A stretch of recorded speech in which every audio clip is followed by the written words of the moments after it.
준비해 주시고 자.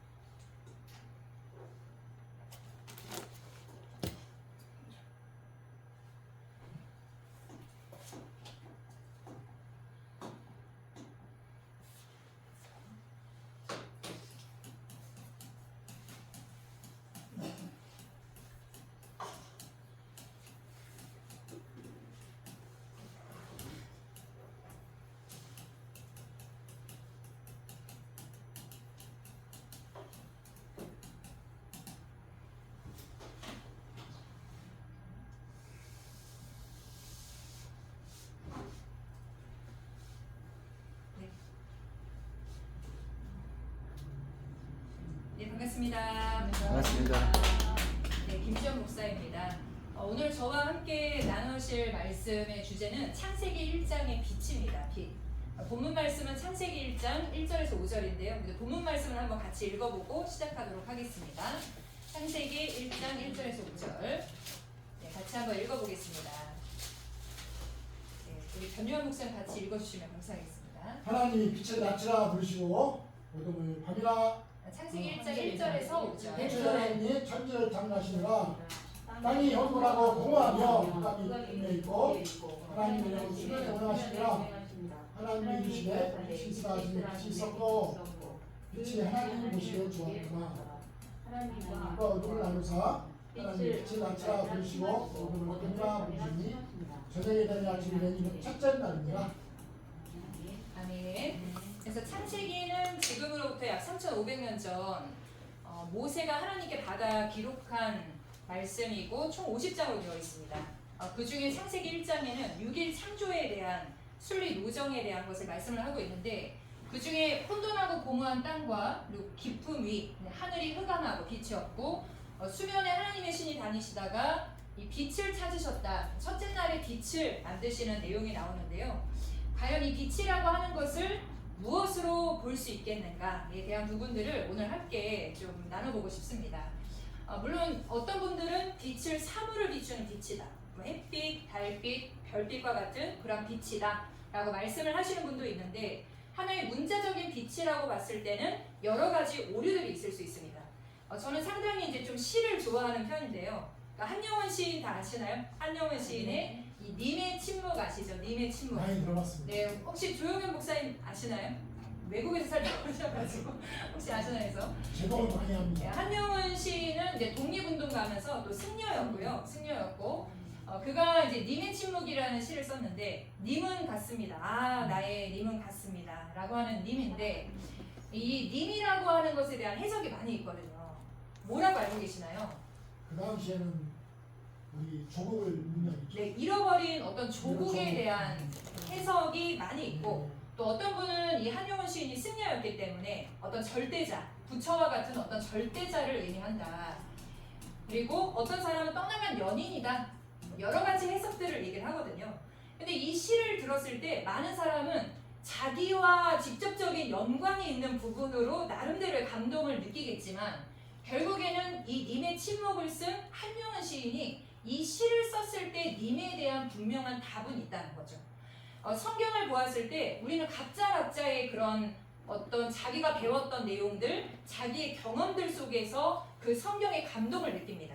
하지만 성경이라고 하는 것은 하나님의 감동으로 기록된 글이고 저자는 하나님이시기 때문에 그 말씀을 기록한 하나님의 분명한 답이 있다는 거죠.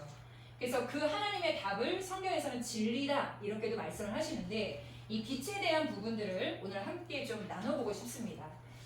성경에서는 이미 이 첫째 날에 빛을 만드시고 둘째 날에 궁창 하늘과 그리고 셋째 날에 땅을 만드시사 시간신 과목과 채소들이 나고 넷째 날에 이 해와 달과 별을 만드시는 내용이 나오는데요. 우리가 자연계의 이치로 봤을 때는 빛의 근원이 무엇인가요? 해거든요. 해. 그럼 빛이라는 것이 첫째 날에 생겨지고 그 빛의 근원이 넷째 날에 만들어진다라는 것은 벌써 좀 오류가 되는 부분들이고 또 이 첫째 날에 빛을 만드시고 저녁이 되며 아침이 되니 이는 첫째 날이다라고 하셨는데 해가 없는데 어떻게 저녁이 되고 아침이 되는가? 우리가 주야다, 사시다 어떤 이런 것들은 이 지구의 자전과 공전으로 있어진다는 거 잘 알고 계시죠? 우리 지구는 태양을 돌잖아요. 태양을 이렇게 공전하면서 지구는 또 자전을 하죠. 엄청난 속도로 자전과 공전을 해나가는데 이 지구 자전의 속도가 1670km의 시속으로 달려간대요. 그러면은 1670km면은 이 서울에서 부산까지 거리를 12분에 완주하는 속도라고 하거든요. 그런 속도로 막 자전을 하면서 공전을 해나가는 것은 시속 10만 7천 km로 시속으로 이 공전을 한다 그래요. 그러면은 거의 1초에 30km거든요. 서울에서 인천까지 가는 거리를 1초 안에 도는 속도로 엄청난 속도로 공전을 하고 있습니다. 이렇게 돌고 돌면서 엄청난 속도로 이 공전과 자전을 통해 이렇게 자전을 하면서 공전을 하다 보니까 주야도 생기고 사계절도 생기는 거죠. 근데 우리가 이렇게 지금 돌고 도는 세상 속에 이렇게 평안하게 서로 하는 말씀을 나눌 수 있다는 게 진짜 은혜가 되는 것 같고, 진짜 사람은 아무리 안다고 해도 너무 많은 것을 모른다라는 생각을 항상 하게 됩니다. 그래서 정말 하나님께서 생명을 주시기 때문에 지금 살아가고 있구나라는 은혜를 다시 한번 좀 느끼면서 이 첫째 날의 빛에 대한 부분들인데요.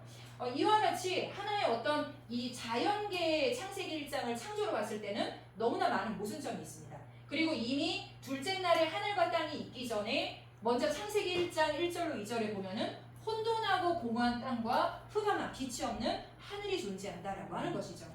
그래서 창세기 1장의 이 창조의 순리 노정은 과연 무엇을 말하는가라고 하는 것인데, 제가 지난 시간에 천국비밀 비유를 말씀드렸을 때 시편 78편 2절에 가보게 되면은 하나님께서는 옛 비밀을 후대에 전할 때 비유로 전할 것을 예언을 해주셨습니다.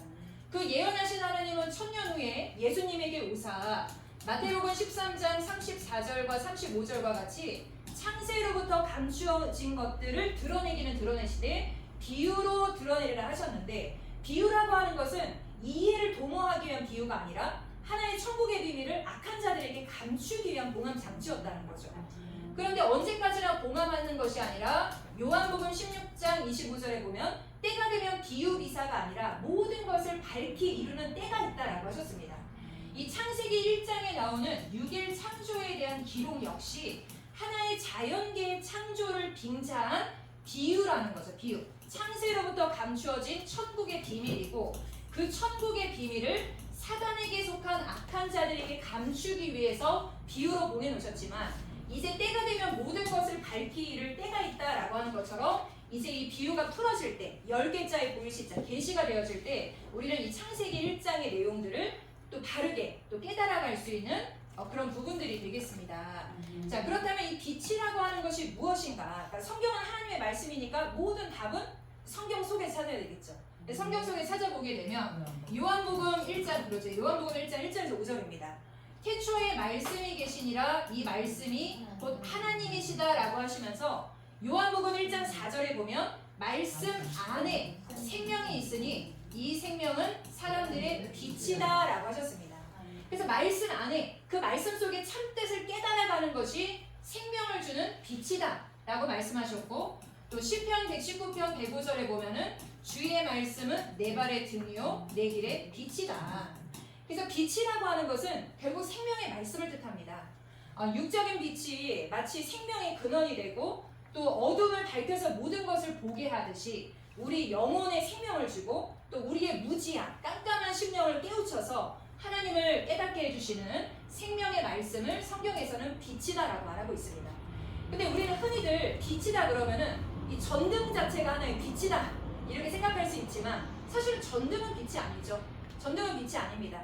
전기가 꼽혀야 빛이 되는 거죠. 성경 말씀은 등이고 빛이지만 단지 이 성경 말씀이 문자적인 것으로만 받아들인다면 그건 생명을 줄 수 있는 빛이라고 볼 수가 없습니다. 말씀이 열어져서 그 속에 들어있는 참뜻을 깨달았을 때 그것이 우리의 영혼을 살리고 우리의 갈 길을 지도해 줄 수 있는 생명의 빛이 되는 줄 믿습니다. 또한 그러한 생명의 말씀을 가진 사람도 빛이 되는 거죠.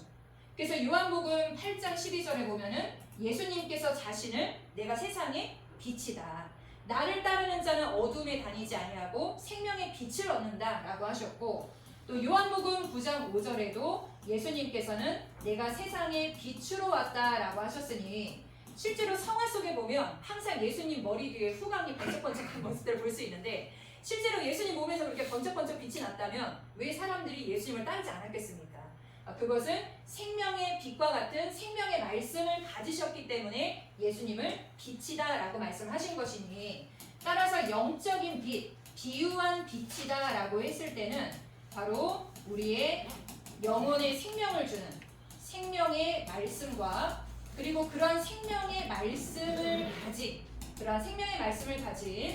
참 목자를 성경에서는 빛이다라고 말씀을 하고 있습니다. 그래서 우리가 어떤 분야에 해박한 사람을 보면 뭐라 그래요? 그 분야에 환하다. 근데 어떤 분야에 빛이 없는 상태가 어둠인데, 이 어떤 분야에 무지한 사람을 보고 뭐라 그러죠? 깜깜하다, 깜깜해 하는 것처럼 성경에서는 이와 같이 영적인 빛이라고 하는 것은 생명의 말씀과 생명의 말씀을 가진 참 목자를 빛이라고 하고 있다. 그럼 말씀이 없는 무지와 무지 속에 있는 그러한 사람이 또한 어둠이 되겠죠. 자, 그래서 이 성경의 창세기 1장에 보게 되면 빛이다라고 하는 것은 바로 빛과 같은 한 목자를 통해 이제 재창조의 역사를 이루어 가시는 건데, 아까 창세기 1장 1절로 2절에 가보니까 이미 하나님께서 첫째 날에 빛을 만드시기 전에 혼돈하고 공허한 땅이 있었습니다. 그럼 땅이라고 하는 것은 아까 우리 변요한 목사님께서 창세기 2장 7절에 말씀해 주신 것처럼 바로 하나님께서 흙으로 사람을 지으셨다. 이 육체 자체, 이 사람이 흙이죠. 땅이고, 고린도전서 3장 9절에도 너희가 하나님의 밭이고 하나님의 집이다.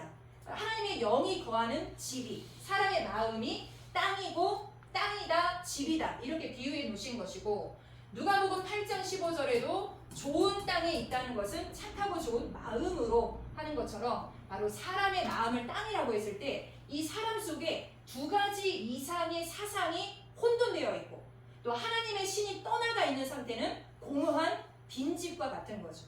우리가 공허하다, 허무하다 이런 얘기를 하는 것은 바로 하나님의 신이 떠나가 있는 이런 혼돈하고 공허한 상태를 말씀해주고 계시는 거고, 또 흑암이라고 하는 것, 이 기품이라고 하는 것은 하늘이죠. 하늘이 흑암하다.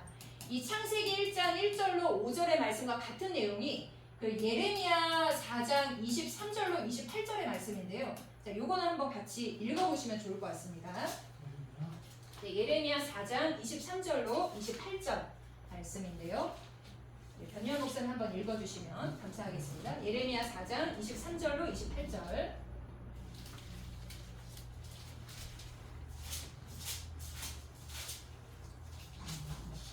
네, 23절에서 28절인데요. 창세기 1장 1절에서 5절과 같은 내용입니다. 보라, 내가 땅을 본즉 혼돈하고 공허하며 하늘에는 빛이 없으며, 내가 산들을 본즉 다 진동하며 작은 산들도 요동하며, 내가 본즉 사람이 없으며 공중 새가 다 말아먹었으며, 보라, 내가 본즉 좋은 땅이 황무지가 되었으며 그 모든 성읍이 여호와의 그 맹렬한 진노 앞에 무너졌으니, 여호와께서 이와 같이 말씀하시길 이 온 땅이 황폐할 것이나 내가 진멸하지 아니할 것이며, 이로 말미암아 땅이 슬퍼할 것이며 위에 하늘이 어두울 것이라 내가 이미 말하였으며 작정하였고 후회하지 아니하였으니 또한 거기서 돌이키지 아니하리라 하셨으니로다. 아멘. 그래서 예레미야 4장 23절 28절은 창세기 1장 1절에서 5절과 같은 내용을 말씀하고 있죠. 땅이 혼돈하고 공허하고 하늘들은 흑암하다, 빛이 없다, 새가 다 날아갔다, 이런 말씀들을 하고 있는데, 결국 이 말씀들에서 흑암하다라고 하는 하늘은 진짜 육적인 저 하늘을 말씀하시는 것이 아니라, 성경에 보니까 창세기 37장 9절에서 11절에 보면은 야곱의 가족들을 해달별로 상징하고 있죠. 요셉이 해와 달과 11별이 내게 절하더이다 라는 꿈을 꾸었을 때 아버지 야곱이 나와 네 형제들이 너에게 절한단 말이냐. 그래서 바로 이 해달별이라고 하는 것은 야곱의 가족들, 그 야곱의 가족들은 선민 이스라엘을 뜻하는 것이고, 결국 이 선민 이스라엘이 거처하는 이 땅에 처소된 장막은 이 해달별로 상징되어 있는 것이 선민 이스라엘이기 때문에 해달별의 거처와 같은 하늘이라고 말할 수 있겠죠. 그래서 계시록 13장 6절에 보면은 하늘 곧 장막 이렇게도 말씀을 하시는데 성경에서 말씀하시는 이 해달별은 선민 이스라엘이고 바로 그 해달별의 하늘 된 장막에 이제 하나님께서 떠나가시니 빛이 없는 흑암한 하늘이다. 그래서 예레미야 4장 30절에 보면은 이 흑암한 하늘과 혼돈하고 공허한 땅을 보고 멸망을 당한 자여 이렇게 말씀하고 계시거든요. 바로 이 예레미야 4장과 5장 전반적인 내용을 보게 되면은 선민 예루살렘이 하나님께 죄를 짓고 부패하였을 때 결국에는 멸망을 당하게 하신 그 상태를 혼돈하고 공허한 땅과 흑암한 하늘로 말씀을 하고 있습니다. 하나님께서는 시대마다 하나님이 택하신 선민과 언약을 세우시지만 그 선민이 죄를 짓고 부패하였을 때 한 시대를 심판하여 끝내시고 다시 새로운 재창조의 역사를 해나가시는 것을 6천년의 역사를 통해 볼 수가 있습니다. 아담의 세계가 부패했을 때 하나님께서는 아담의 부대손 노아를 찾아가셔서 이 노아 때 홍수를 통해 아담의 세계를 다 쓸어버리시고 노아를 통해 재창조의 역사를 이루어 가셨습니다. 그런데 그 노아의 세계도 이 함과 가난을 통해서 또다시 죄악이 틈탔기 때문에 그 노아의 10대 손인 아브라함을 찾아가사 내 자손이 이방에 되게 되어서 400년 동안 종살이하다가 때가 되어 4대 만에 큰 재물을 이끌고 하나님이 그 이방을 징치하실 때 나올 것을 약속하시고 모세를 통해 출애굽의 역사를 통해 이루신 민족이 육적 이스라엘 민족이었습니다. 그리고 그 육적 이스라엘로 하여금 가나안 땅을 정복할 때 진멸하라 했던 그 가나안 7족은 바로 그 노아의 후손들이었던 거죠. 그리고 그 모세를 통한 육적 이스라엘의 세계가 솔로몬 때 와서 이방신을 섬겨서 언약을 어겼을 때 하나님께서는 구약 선지자들의 예언대로 초림 예수님을 보내셔서 예수님을 영접하는 자들로 다시 새로운 시대를 열어가셨음을 볼 수가 있습니다.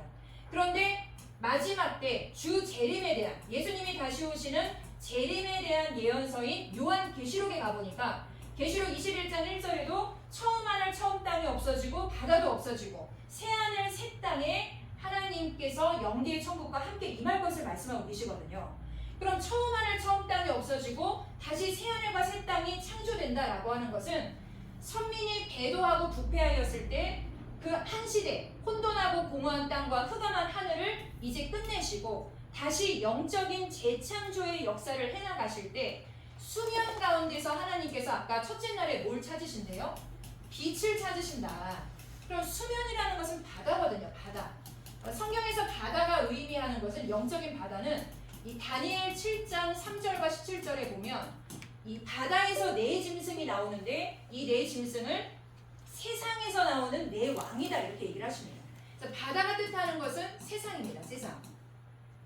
팡팡한 흑암 가운데 첫째 날에 빛을 만드신 것처럼 결국에는 한 시대가 부패하여 결국에는 변질되었을 때 팡팡한 무지와 같은 어둠과 같은 세상 속에 다시 재창조의 역사를 위해 하나님께서 제일 먼저 하시는 일은 빛과 같은 진리의 말씀을 소유한 목자를 택하시는 것을 통해서 하나님께서는 영적인 재창조를 시작하신다는 거죠. 영적인 재창조. 그래서 이 영적인 재창조의 역사는 아담 범죄 이후 시대마다 이렇게 계속 번복되어 오다가 결국에는 계시록 때 와서 이제 완성이 되어지게 되니 계시록 21장에 말씀하시는 또 내가 보니 새하늘과 새 땅을 보니 라고 하는 새하늘과 새 땅은 결국 거듭난 자들로 다시 이루어진 하나님의 새 나라와 새 민족을 재창조하시는 영적인 재창조의 요정을 창세기 1장의 6일 창조의 순리 요정으로 말씀해 주셨다라고 하는 것이죠.